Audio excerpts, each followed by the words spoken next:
새날 만에 아주 특별한 인터뷰. 김선민 조국혁신당 권한대행 나오셨습니다. 어서 오십시오. 안녕하십니까. 김선민입니다. 뵙고 싶었습니다. 고맙습니다. 보니까 의사셨죠? 네. 여기 나중에는 이제 행정하시는 의사 하신 네, 거죠? 전공의 수련 받고 나서는 계속 의료 정책 했었고요. 마지막 직장은 건강보험심사평가원에서 오래 원장을 일했고, 하세요? 네, 아. 원장했습니다. 무려 또 서울대 나오셨더라고요. 그 윤석열 나왔다는 서울대 뭐. 네. 서울대 나오신 의사. 근데 어떻게 정치에 입문하실 생각하신 거예요? 원장 마치고 근로복지공단 태백병원에서 노동자 환자를 보고 있었어요. 근데 조국 대표가 작년 이맘때보다 조금 더 앞서서 어떻게 누굴 통해서 연락을 주셨어요. 같이 해보지 않겠느냐. 정치는 생각을 안 하고 있었는데요. 며칠 생각을 했는데 처음에는 안 하겠다고 그랬고요. 나중에 안 하면 후회할 것 같다는 생각이 들었습니다.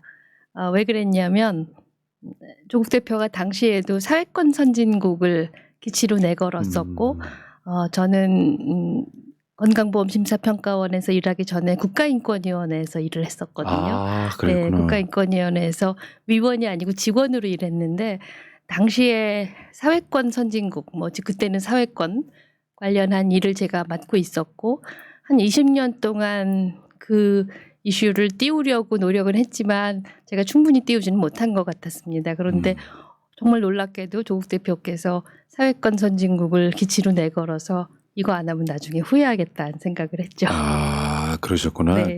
그래서 이제 정치에 뛰어드시는. 네. 실제로 그런 거 있어요. 그렇지 않아도 딱 그 시점 언저리에 윤석열의 뭐 의대 정원 뭐 네, 맞습니다. 이런 문제가 생기면서 네. 전문가가 필요했을 것 같고 네. 실제로 의사이신 분들이 저번에 예전에 몇 년 됐는데 건강보험공단 이사장이셨던 김용익 이사장은 나오신 적이 있거든요. 네. 근데 그분도 의사하신 거잖아요. 네. 그 의사를 알아야 의사 행정도 네. 더 잘할 수 있다 이런 거. 네. 그러다가 부지부식하네 지금. 조국혁신당에 권한 대행을 맡고 계신 건데 그러면 이제 대표를 새로 뽑고 나는 건 전당대회를 해야 되는 거고. 네. 지금 저희 규정에 당원 당규에 의하면 대표 거리 시에는 최고 득표자인 최고위원이 승계하는 것으로 되어 있습니다. 아, 즉 그다음 두 번째 득표하신 거예요? 네. 그러셨구나. 알겠습니다. 자, 여러분 그 권한 대행이시 때문에 개인 후원을 안 받으시고요. 네. 조국혁신당 중앙당 후원회가 있습니다. 지금 이 방송에도 조국혁신당 당원분들 많이 들어와 계시는데 조국혁신당 중앙당 후원도 좀 부탁드리겠습니다. 농협 310-0346-8161-51 그리고 채팅창 상단에는 김선민 TV도 구독할 수 있게 여러분 알고 보면은 다 한 가족이에요. 네. 너무 이렇게 하지 마시고 자 일단 제가 굉장히 인상 깊었던 게요. 우리 이제 조국혁신당 그러면 조국 대표의 지금 이제 형을 살고 계시지만 조국혁신당 하면 조국 대표만 떠오르는 상황이잖아요. 근데 제가 김선민 대행의 딱 눈에 들어왔던 게 비교섭단체 연설. 근데 맞습니다. 김선민 대행은요 보면 특성이 딕션이 너무 좋으세요. 아유, 고맙습니다. 네. 그 이야기할 때 귀에 쏙쏙 들어오는 거예요. 딕션은 아마 조국 대표보다 좋은 것 같은. 근데 그 과찬입니다. 비교섭단체 연설 되게 감동적이었어요. 네. 그러니까 우리나라에서 네. 어떤 평을 이렇게 하면 그러니까 예전에 전통적인 진보 정당들이 내는 그런 소리가 아니라 지금 필요한 진보를 얘기하시더라고요. 제 느낌이셨거든요. 고민 많이 했었습니다. 비교섭단체 대표 연설이 아니라 그건 발언이라고 하는데 15분이 시간이었고 그동안 고민을 담아내야 한다고 생각을 네. 했습니다. 그리고 조국혁신당의 정체성 이런 것들을 확실하게 알려야 한다고 생각을 했습니다. 원고를 쓴다기보다 저희 당의 고민을 담는다는 자세로 임했습니다. 12월 3일에 내란이 있고 나서 내내 제 머릿속을 떠나지 않은 게 탄핵하고 조기 대선하고 이러면은 될 것 같고 또 윤석열이라는 아주 이상한 개인이 문제가 많이 제기됐었죠. 그런데 다시 일어나지 않게 하려면 어떻게 해야 될까? 그리고 이 현상이 왜 일어나게 됐을까 하는 고민. 정치인으로서 이 문제는 어떤 한 개인의 포커스를 두는 것이 아니라 제도적으로 그리고 시스템에서 무슨 문제가 있었는지를 계속 고민을 하다 보니 대표 발언의 그 문제인식들이 담겼던 것 같습니다. 무엇보다도 제 감정이 많이 실렸습니다. 그러니까요. 네. 그러니까 이게 이런 게 있어요. 굉장히 뭐랄까 좀 점잖은 자리잖아요, 저 자리가. 그렇죠. 네. 근데 이재명 대표의 교수단체 연설에 이어서 네. 3당인 조국혁신당 대표는 어떤 이야기를 할까? 일등이 어떻게 보면 시리즈에 좀 가깝거든요. 근데 이제 권성동은 나와가지고 이상한 소리 했잖아요. 네. 이재명 민주당만 주구장창 때리고 그랬었는데 네. 아 이런 게 수준급 연설이구나. 진짜 고민 맞습니다. 많이 했구나 이런 네. 생각이 들었어요. 저 정도 나와야죠. 일종의 비전. 네. 그렇죠. 네. 근데 기본적으로 그런 거죠. 지금 윤석열을 내란을 반대하는 사람들이 네. 연대해서 이거를 민주 끝내자. 헌정수 세력. 네. 예. 이제 그게 핵심이었던 것 같고요. 네. 그 얘기 다른 얘기도 들어 있는 거고 여기다가 보면 이런 이야기도 하셨어요. 그 반헌법행위 특별조사위원회 구성. 네. 국회에서 그거 네. 옛날에 그 반민특위랑 좀 비슷한 맥락 아니에요? 거기서 따왔습니다. 이 지금 내란 특검도 있고 지금 수사도 받고 있지만 윤석열 혼자가 아니라 굉장히 많은 사람들이 내란에 동조했고 그리고 법원 난입을 했고 인권위 난입하고 있고 이게 지금 연이어지고 있습니다.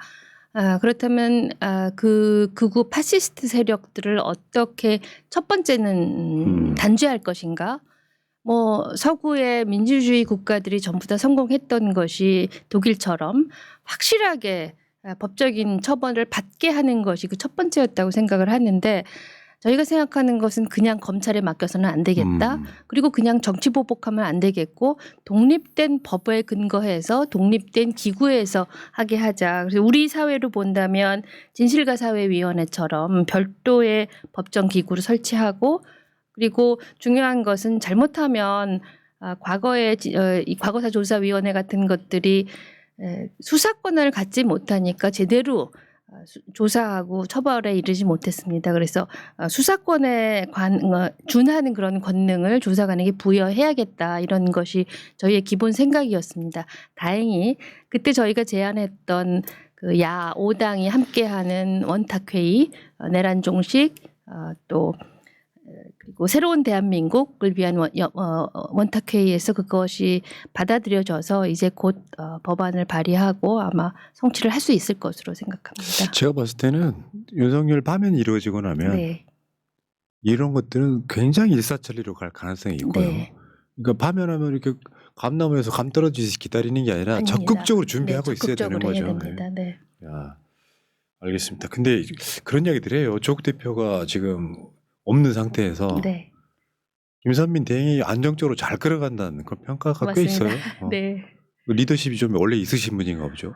뭘 리더십이라기보다 기관 운영 오래 했고 또 이제 이 국회 비슷한 조직이 국가인권위원회도 위원회 조직이고 기간이 작기는 하지만 당시에 이제 설립 당시에 기여를 했었는데 그 당시에 굉장히 여러 분들이 모여가지고 여러 견해가 다른 상황이었습니다. 그런데 그런 경험을 많이 하다 보니까 지금 국회에서도 서로 다른 의견을 가진 분들의 의견들을 조정해가는 과정 이것이라고 생각을 합니다. 네.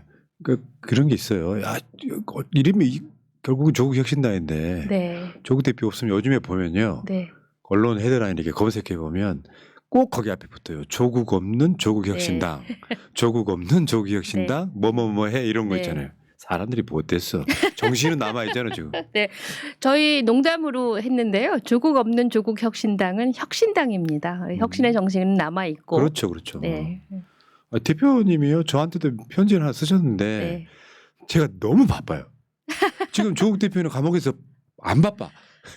그러니까 편지를 쓰는 일밖에 못 하는데 아직 답장을 아직도 못 하고 있어요. 지금도 바쁘세요, 근데 안에서 정말 많은 분들이 편지하고, 그러니까 또 막 찾아가고, 그리고 운동 열심히 하고 그래서. 저 웃자고 하는 얘기였어요. 바쁘시겠죠.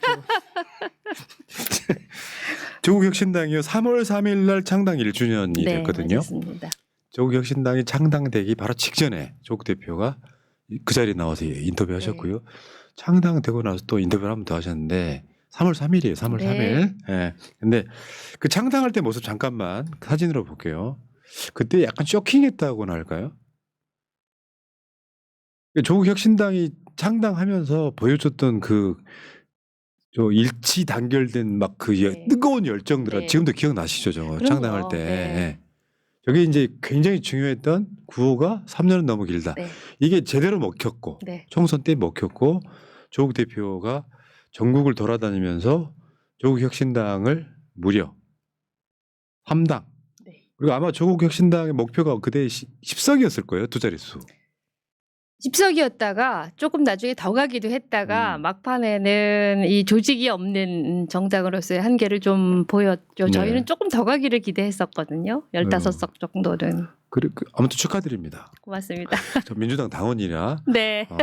이제 다른 당에 대한 축하를 제가 공식적으로 보내드리는 거고 조국 대표는 3년은 너무 길다. 이게 아마 윤석열 심판에 있어서 가장 인상적이었던 구호가 아닌가 싶고요. 네. 당시에 조롱도 많이 받았었고요. 저도 사실 3년은 너무 길다라는 말 너무 구호 센 거 아닌가 하는 그런 생각을 했었는데 앞당겼습니다. 근데 사실. 그게 네. 정답이 돼버렸어요. 네. 예. 이 얘기 약간 바꿀 필요는 있죠. 3년은 너무 길었다. 뭐 이런 정도로 네, 지금 딱 맞습니다. 3년에 네. 끝나가는 시점이라. 저희 그래서 이 헌재에서 심판 딱 나면은요 현수막을 준비하고 있습니다. 정치사에 거의 처음으로 1년 만에 공약 달성한 정당. 자, 조국 대표 이제 구속되기 전에 네. 집회도 많이 나가셨고요. 결국에는 윤석열 탄핵을 보고, 네. 근데 탄핵 되기 직전에 이게 이제 대법원 판결이 나가지고 못 보고 하면 어떡하나 했는데 조금 더 며칠 미뤄졌어요. 그리고 이제 지금 보이시는 사진은 창당 1년, 조국 없는 조국 혁신당 창당 네. 1년에 네. 이런 분들이 지금 이제 보니까 앞에 저 갖고 있는 저 피켓이 압도적 정권 교체더라고요. 네. 저희 그래서 작년에는 정권 심판 쇄빙선이었다면 올해는 정권 교체 쇄빙선으로 네. 자리매김하고 있습니다. 그 행사에 지금 박찬대 원내대표도 영상 축하를 하는 거 봤고요. 네. 자, 그래서 네. 요게 있어요. 저는 이 방송하면서 제일 힘들어하는 것 중에 하나가 갈라치기예요. 네. 네. 이재명 대표는 이 진영 내에서 가장 유력한 대선 주자예요. 맞습니다. 근데 이게 다른 정당이 뭔가 조금 비판적인 얘기를 한다거나 하면 갈라치기 하기 딱 좋은 상태. 네. 그런 것들을 막 설명해야 된다는 게 너무 힘들더라고요. 네. 지금 아까 앞에 요거 있잖아요. 압도적 정권 교체라고 표현했잖아요. 네. 근데 여기 지금 오늘 아니요. 엊그제죠. 네. 조국 혁신당에서 완전 국민 경선 제안을 했고 조국 대표도 옥중 편지에서 비슷한 이야기를 했어요. 제가 아까 이야기를 왜 드렸냐면 이게 누군가가 제가 느낀 느낌 먼저 말씀드릴게요. 누군가가 이재명 대표를 밀어내고 이걸 역전시킨다는 의미가 아니라 네. 이재명 대표한테 더 힘을 실어주자는 의미에 저는 그렇게 느꼈거든요. 솔직히 말하면. 왜냐하면 네. 뭐 지지율이 한 40, 30 나오는 사람들이 있는 게 아니라 압도적인 사람 하나 있고 나머지는 사실 대선자로 의미가 없는데 그럼 민주당만의 후보가 아니라 전체 개혁 진보 진영을 대표해서 이재명 대표를 지지하고 싶다 의미에 더 가깝지 않아요? 솔직히 말씀드리면. 네, 솔직하게 말씀드리겠습니다. 네. 지금 민주 진보 진영의 후보들 가운데서 이재명 후보 대통령께서 죄송합니다. 벌써 속마음을 저렇게 이재명 대표가 가장 유력한 주자이고 저희 이제 야5당 모두 다들 민주 진보 세력으로 정권 교체가 되어야 한다는 열망에는 저는 이견이 있는 것 같지 않습니다. 그런데 이제 아까 말씀드린 그 구섭단체 그 대표 발언에서도 말씀을 드렸지만 지금 가장 필요한 것이 무엇인가? 윤석열 한 명 교체하는 것이 아니라 저 극우 내란 세력을 권력 근처에서 완전히 밀어내야 합니다. 그러면 대통령이 바뀌고도 계속해서 우리는 여러 가지 개혁을 해야 됩니다. 뭐 검찰 개혁도 해야 되고, 검찰 개혁, 정치 개혁 이런 모든 것들이 필요한데 그 개혁을 하는 데 있어서 가장 중요한 것은 정말 압도적인 아, 승리입니다. 그냥 신승해서는 지금 그렇게 하지 못할 겁니다. 압도적인. 압도적인. 지금 뭐 예를 들면 뭐 이재명 대표께서 한 55%뭐 갖는다 그러면 그 정도 가지고는 부족하다. 저희는 진짜 압도적으로 가능한 많은 표차로 승리를 해야지만 다음번에 저 세력들이 감히 흔들지 못할 것이라는 생각이 듭니다. 그리고 이제 최근에 민주당에서는 보수 중도 보수를 선언을 하셨습니다. 굉장히 그 선거 관점에서 볼 때 전략적인 선택이라고 생각을 이 합니다. 방송에서 하신 거예요, 이 자리에. 네. 자, 그렇다면 지금 더 진보적인 세력, 더 왼쪽은 또 누군가 맡아줘야 되죠. 그렇죠. 그걸 같은 당에서 맡을 수는 없습니다. 그러니까 다른 당에서 이걸 확실하게 맡아주고 그리고 이 세력은 전부 선거 연대를 해야 됩니다. 저희가 뭐 합당을 하자는 게 아니라 선거 연대를 하면서 이 세력 전체를 헌정 수호 세력으로 확실하게 자리매김을 해야 되는 거죠. 그런 이제 이 배경에서 저희가 나왔고 그리고 이제 최근에 이 광장의 열망들을 보면 대통령이 바뀐 이후에 내 삶이 어떻게 바뀌어야 하느냐 하는 그런 의문들을 맞습니다. 많이 네. 가지고 계십니다. 그러면은 우리 정치권은 그 열망들에 확실하게 답을 해야 하는 그런 과제가 남아 있죠. 해야 할 일은 너무 많습니다. 정권 교체하고도 근데 그거를 이뤄내려면 오픈 프라이머를 해야 된다고 생각을 하고 압도적으로 하려면 앞쪽 오픈 프라이머리. 예. 그리고 이제 저희의 오픈 프라이머리의 설계는 저희가 생각하는 거는 첫 번째는 민주당 경선하고 뭐 저희 경선하고 이렇게 하는 것이 아니라 그 플랫폼을 하나로 만들어서 원샷으로 다 모여서 한번 해보자. 이게 저희 기본 생각입니다. 그럼 조국 대표의 서신도 그런 맥락이에요. 그런 맥락입니다. 네, 그래서 뭐 여기서 뽑아서 이렇게 가서 뭐 딴지 걸자 이게 전혀 시간상으로 아니고요. 사실 물리적으로 힘들어요. 물리적으로 발로 첫 번째 들어가야 돼서. 물리적으로 힘들고 두 번째는 지금 이쪽 민주진보 진영은 무슨 경선의 컨벤션 효과가 크게 기대할 것이 없어 보이는데 국민의힘은 나름 컨벤션 효과를 노릴 텐데 저희는 그 꼴을 두고 보면 안 된다고 생각합니다. 항상 저희 이제 아이디어로는 같은 날에 해서 우리의 국민의 관심 이런 것들을 최대한 높이자 하는 것이 저희의 아이디어이고, 네. 두 번째는 국민들에게 좀 더 이 효능감을 주려면 사실 후보에게만 투표한다면 결론 뻔합니다.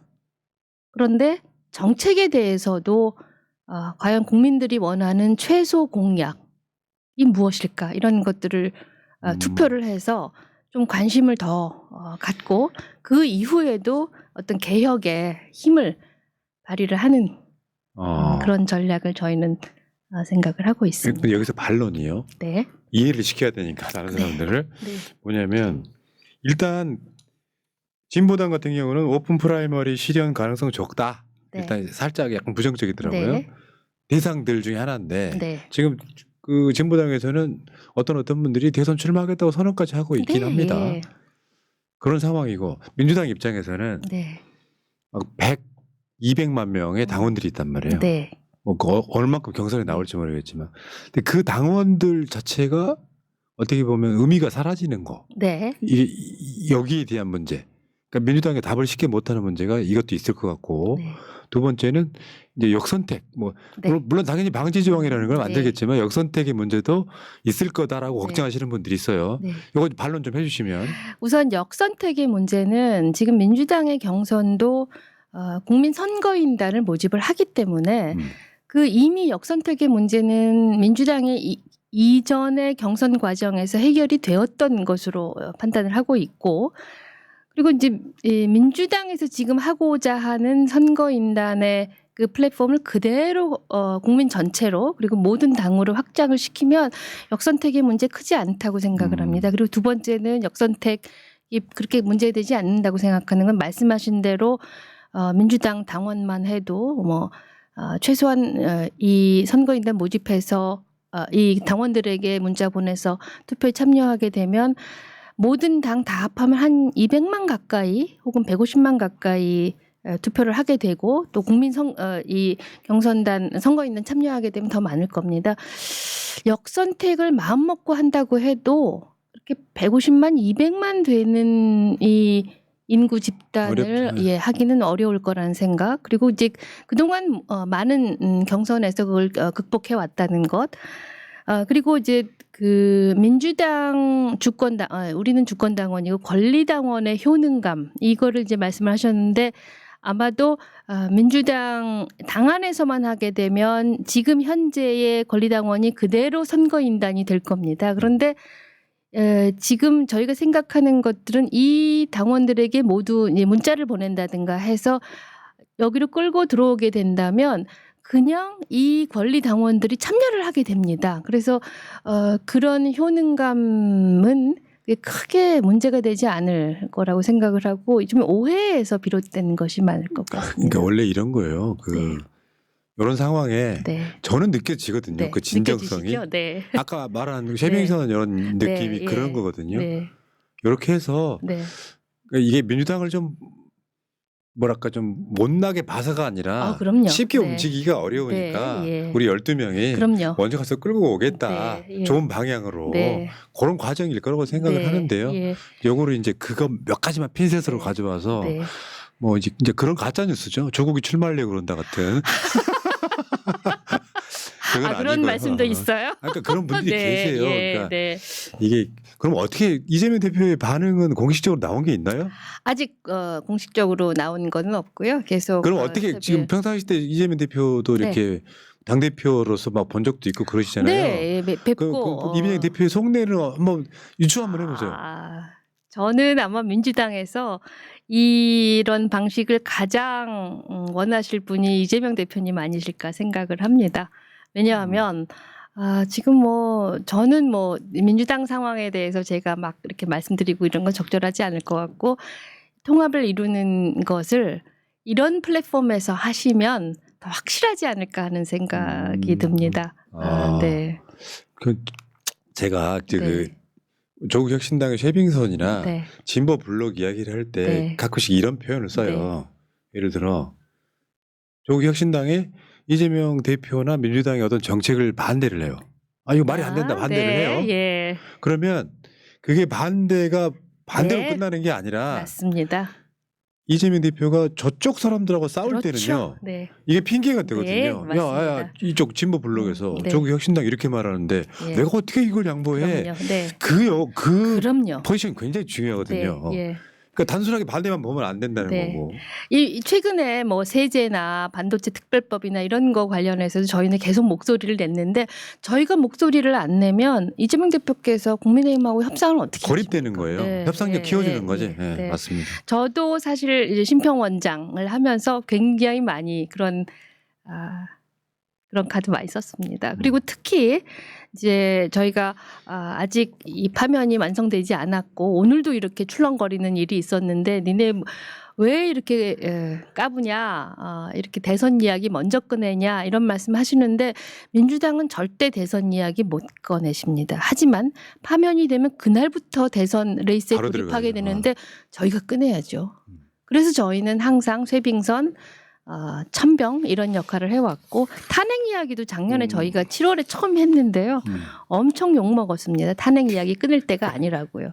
그래서 결국은 저희가 7월 20날 조국 대표가 처음으로 탄핵 이야기 꺼내셨고 10월에 탄핵소추안 공개했고 12월 3일에도 저희가 가장 먼저 공개를 했습니다. 저희는 항상 그런 역할을 하는 게 조국 혁신당의 역할이라고 생각을 합니다. 근데 이제 이런 부분에 네. 그 윤석열을 끌어내리되 네. 아까 말씀하신 것처럼 압도적으로 끌어내려서 압도적으로 예. 그다음에 중요한 게 개혁인데 네. 압도적으로 이겨야 개혁의 힘도 생기고 그렇죠. 그렇다. 네. 그러기 위해서는 네. 오픈 프라이머리를 통해서 네. 후보를 뽑자. 네. 이런 가능성 얼마나 보세요? 왜냐하면 지금 윤석열이 예. 파면이 또 다음 주라도 되면 다음 주. 네. 두 달 안에 해야 되는데 네. 두 달 안에 하려면 네. 실제로 아마 민주당 경선을 치르기도 빠듯할 거예요. 네. 저는 의지만 있다면 정무적으로 협의가 되면 급물살을 타면 별로 어렵지 않다고 생각을 합니다. 정무적으로 퍼센트를 이야기하는 것은 조금 더 생각을 해봐야 되겠지만 그 정무적으로 판단만 딱 되면은 지금 민주당에서도 어차피 경선 준비를 하셔야 되고 뭐 저희도 마찬가지고 그렇게 되면 그렇게 실무적으로는 크게 어렵지 않을 것 같고 그리고 뭐 선관위의 유권 해석도 받았고 그래서 그게 아마 저희의 역할이라고 예, 생각합니다. 알겠습니다. 역시 네. 압도적 대선도 네. 쇄빙선 역할을 네, 하겠다. 그러겠습니다. 아이고 참 그래요. 저는 그 조국혁신당 분들 한 분 네. 한 분 다 어떤 그 개인의 욕심 느껴지는 분이 없어 좋아요. 고맙습니다. 그게 네. 아마 총선 때 네. 국민들한테 녹아들었던 게 네. 아니냐. 예. 실제로 저는 솔직히 말씀드리면요. 그 조국혁신당이 처음 만들어지기 전에 조국 대표가 민주당 들어와서 입당해가지고 그 말씀 많이들 하셨죠. 네. 입당해가지고 출마해서 이재명 대표랑 같이 쌍두마차로 윤석열 격파해라. 네. 근데 결국 내부적 사정으로 저는 안 된 걸로 알고 있고요. 그런 상황에서 별괄론적인 이야기가 할 필요 없이 그런 목소리들이 숨어있던 사람들을 끌어내준 역할을 했다고 네. 생각해요. 그때 투표장 가지 않으려는 분들을 엄청나게 투표장으로 이렇게 인도를 했고 이번에도 제일 걱정되는 건 아유 어차피 이재명 대표가 될 건데 뭘 우리까지 투표장 나가야 돼 하는 그분들까지 투표장으로 끌어내는 것이 저희 네. 해야 할 일이라고 생각합니다. 알겠습니다. 근데 제가 네. 최근에 본 아름다운 모습, 네. 그 야우당 원탁회의. 네. 근데 불만이 보셨죠? 있습니다. 네. 사진 한번 보여줘봐요. 그 일단 원탁회의 전에 그 지난주 집회 사진이 저거죠. 네. 근데 저런 모습 되게 보기 좋아요. 네. 그러니까 뭔가 아직도 우리는 우리 편을 막 옆에 두고 있어야 약간 안심되는 거 네. 그런 느낌.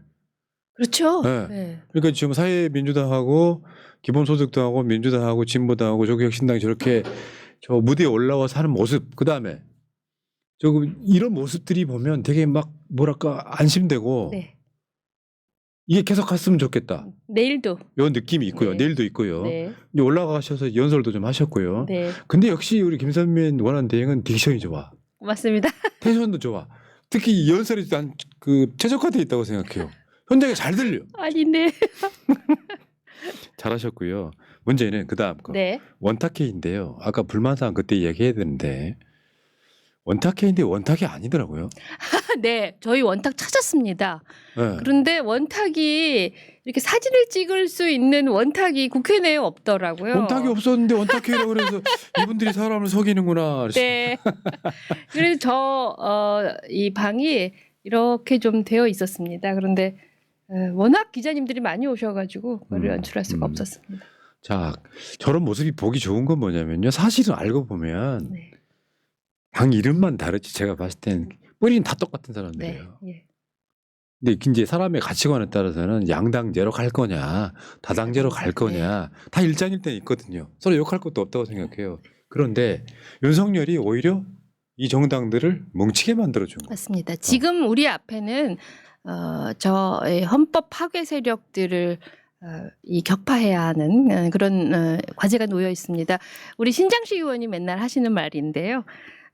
이게 일본하고 한국하고 싸워도 우주에서 쳐들어오면 다 연합해야 되고 그래서 우리는 키세스 우주연합군이라고 맨날 얘기하고 다닙니다. 그래서 그래 지금 해야 할 일은 개울물 같은 차이를 극복하고 저 강 건너에서 쳐들어온 저 적들을 물리쳐야 하고 이 적들이 어쩌다 나온 적이 아니라 지금 바로 하는 것 그리고 이 세력화되는 것이 굉장히 무서운 것 같아서 지금 이번 대선이 앞으로 한 향후 30년 50년의 한국 사회를 판가름할 그런 중요한 선거라서 저희는 이번 선거에는 쇄빙선으로서 아주 목숨을 걸고 싸울 예정입니다. 그러니까 지금 조국혁신당의 구상은 네. 대선 후보 한 명이 딱 하나 뽑히면 네. 당을 떠나서 네. 어떻게든지 네. 이 사람 당선시킨다 요거잖아요. 네. 사실 이런 것도 있거든요. 그 제가 제일 중요한 게 태도론이에요. 태도론, 네. 애티튜드. 그러니까 태도로서 있잖아요. 뭐랄까 내가 보여주는 어떤 매너 있음이 네. 상당히 표에 도움되는 측면이 있거든요. 네. 그러니까 저는 이제 우리 민주당 당원이니까 대표 뭐 지지하는 사람으로서 네. 그런 생각을 하거든요. 민주당 당원들이 태도가 좋아야 맞습니다. 한 표라도 더 네. 같은 당은 아니지만 야 이재명 정말 지지하는 사람 때문에 찍겠다 이런 생각이 들게끔 저는 품어야 된다고 생각을 하거든요. 네. 진짜 간절한 사람이. 네. 그런 면에서 사실 이런 인터뷰도 하는 거거든요. 네, 솔직히 고맙습니다. 말씀드리면. 네. 뭐 싫어하지도 않지만 네. 제가 봤을 때 이 과정들이 있어서 이게 태도라고 생각이 들어요. 네. 어서 오십시오. 이야기 한번 네. 들어보시죠. 이런 네. 거. 모르겠어요. 그러니까 권한대행 하신 지 얼마나 되셨죠? 지금 석 달 가까이 12월 12일부터 했으니까요. 석 달 가까이 돼 갑니다. 그러면 뭐 어려운 점은 없으세요? 어려운 점 많죠. 우선 물리적으로 굉장히 바빴고 저희가 이 신생 정당 아닙니까? 그러니까 동시에 지역 조직 건설하는 그 역할과 함께 또 조국 대표의 부재 그리고 지금 이 상황이 이 엄중한 시기에 매일매일 뭔가 대처해야 하는 그런 점이 어렵지만 좋은 점은 당원들도 그렇고 주변에 이렇게 동지들이 많아서 그런 걸 이겨나간다는 점이 굉장히 좋습니다.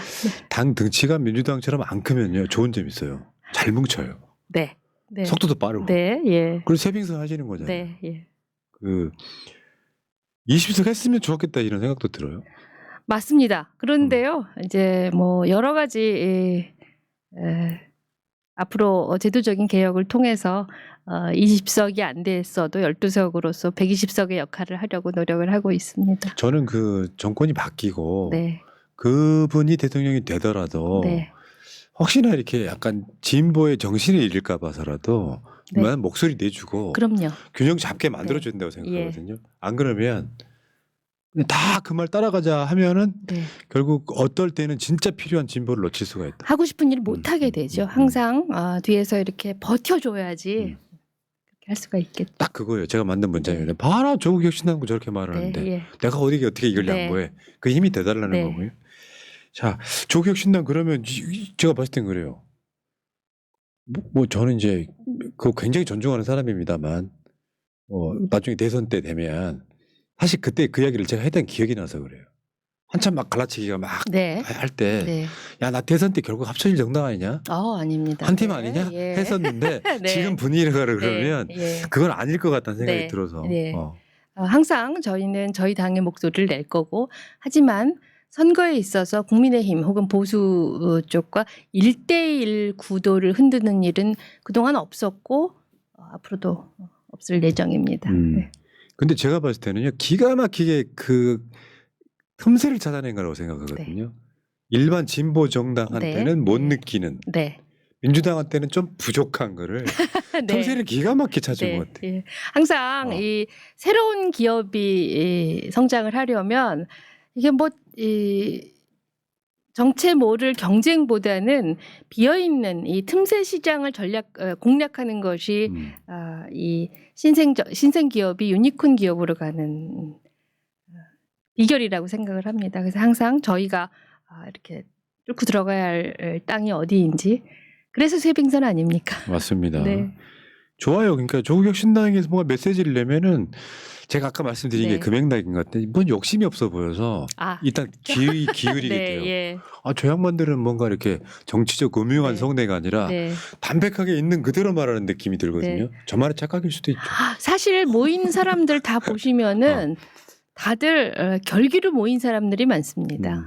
이 뭐 검찰의 피해를 본 사람들 그리고 저 같은 사람도 마찬가지고 뭐 별로 아쉬울 거 없고 나는 뭐 그냥 계속 나의 길을 가련다 이런 사람들이 많고 대표적으로 그런 분이 조국 대표 아니었습니까? 그러니까요. 네. 국민들은 윤석열이 조국 이재명한테 너무했어 이놈들아. 네. 니들 죄는 한 200배 많으면서 네. 그걸 평가받은 거고요. 네. 그게 조국 대표는 지금 비록 갇혀 있지만 네.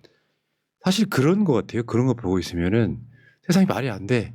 윤석열 같은 자를 지금 오늘 그거죠. 구속 취소 판결이 나요. 네. 작은 법의 미비 같은 네, 거잖아요, 예. 사실은. 그러면 진짜 가진 자들, 소위 네. 말하면 법꾸라지들이 좀 너무 심하다. 네. 그리고 걱정인 게 오늘 그 결정도 물론 이제 판사가 판결하는 것은 충분히 법적인 판단을 했겠지만 그렇게 이르기까지 과연 검찰에서. 그리고 제일 의심되는 걱정되는 사람은 김주현 민정수석이 과연 그거를 의도한 것이 아니라고 우리가 확실하게 말할 수 있을 것인가. 그때 그 급박한 상황에서 검사장 회의 열어서 시간 지연한 것 같은 그런 인상을 주었을 때 매우 그런 점을 의심을 하고 걱정한 분들이 있었죠.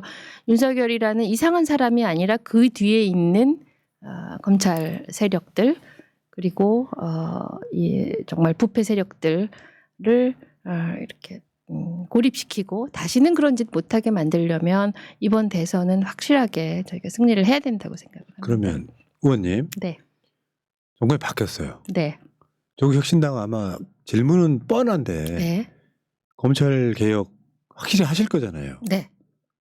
쉽게 표현하면 아주 구체적으로 말하면 네. 수사권을 수사와 기소를 분리하는 분리한다는 것. 거잖아요. 예, 그리고 검찰 그리고 혹은 검사의 지위가 마치 자신들이 법관인 것처럼 입법, 사법, 행정이 분리된 그런 헌법기관으로 착각을 하고 있는데 이 사람들이 보통의 행정공무원과 같은 지위를 갖는 것이 저는 정상적인 것이라고 생각을 하고 그럼 이제 수사를 또 누군가는 해야 되는데요. 지금 검찰에서 수사권을 분리하게 되면 중대범죄를 수사하는 기관이 하나 있어야 됩니다. 그래서 중대범죄수사청을 만들어야 되고 수사 절차를 지금은 그 인권을 보호하는 수사 절차가 법적인 지위를 많이 안 갖고 있습니다. 그래서 수사 절차법까지 만드는 것이 저희의 검찰개혁 4법의 포인트인데 지난 22년 대선에서의 민주당 공약과 거의 비슷한 것으로 알고 있습니다. 그래서 저희가 항상 목소리를 내면 그것이 이제 이루어질 거라고 생각을 합니다. 이를테면 이럴 수 있거든요. 민주당 일부 블록에서 네. 야 검찰이 윤석열 탄핵에 좀 나름 열심히 했으니 조금 봐주는 게 어떨까라는 목소리가 네. 나오면 이걸 눌러줘야 되거든요. 그렇죠. 네, 예. 예. 그 지금 오늘 또 그 사건이거든요. 알고 네. 보면 공수처법이 미비해서 그런 거예요. 네. 그거 정확하게 다 바꿔놔야죠. 네. 그래서 이게 정상화 시키는데 네. 공수처법을 만들 때만 해도 내란이 일어날 거라고 생각을 상상도 못했던 거죠. 네. 이게 현실 대한민국이고요. 네. 들어가 보니까 우리는 몰랐던 거를 이 법꾸라지들은 잘 찾아내는 네. 거죠. 요거 봐라, 요거 봐라, 네. 요거 예. 불법이야. 예. 와, 근데 확실히 그런 것 같아요. 이번에 저 내란 한 100일 다 돼가잖아요. 네. 국민들이 받는 스트레스가 이건 어떤 금전 어떤 걸로도 우리가 뭔가 할 수 없을 만큼의 그 정도의 타격이 지금 엄청 큰 거거든요. 지금 저희 친구들 의사인 사람들 얘기를 하는 걸 보면 불면증으로 찾아오는 환자들이 너무 많고요. 혈압, 잠 못 자면 혈압 이런 혈당 이런 게 조절이 안 되거든요. 전 국민이 만성 질환이 다 나빠진 거예요. 아이고. 이건 진짜 이 검찰 개혁 그리고 이 모든 것들이 이 비용으로 들어간 그리고 경기에 후퇴한 것 이런 것까지 생각하면 한 번 잘못하면 이 경제적인 손실 그리고 국민들의 건강 스트레스 이런 부분에서 얼마나 요동을 칩니까? 오늘 하루만 해도 정말 국민들이 얼마나 그러니까요. 불안했겠습니까? 이게 정신적인 거에는 계산이 안 돼요. 안 됩니다. 근데 가장 치명적일 수 있다. 네. 보통 대부분의 병이 마음으로부터 온다고 그럼요. 하잖아요. 네. 참. 소화가 안 되는 게 위가 문제가 아니라 내란성. 정신의 문제인 네. 거예요. 알겠습니다. 야, 근데 인터뷰해 보니까요. 네. 이미지가 너무 좋으신데. 아이 고맙습니다. 그러니까 이게 딕션도 좋아, 이미지도 좋아. 고맙습니다. 뭔가 이게 있잖아요. 사람이 이렇게 똑똑해 보이고 스마트해 보이면 사람 그 상대방한테 내 마음 맡기고 싶은 거 있어요. 김윤선민 의원님 그런 분이신 것 같고. 자, 이 카메라 보시면 처음 나오셨으니까 네, 예. 신고식. 네. 안녕하십니까. 새날 시청자 여러분. 조국혁신당 대표 권한대행 김선민입니다. 이번 내란 사태를 확실하게 종식하고 압도적인 승리를 통한 정권 교체 쇄빙선이 되겠습니다. 감사합니다. 감사합니다. 자, 김선민 조국혁신당 권한대행과 함께했습니다. 고맙습니다. 감사합니다.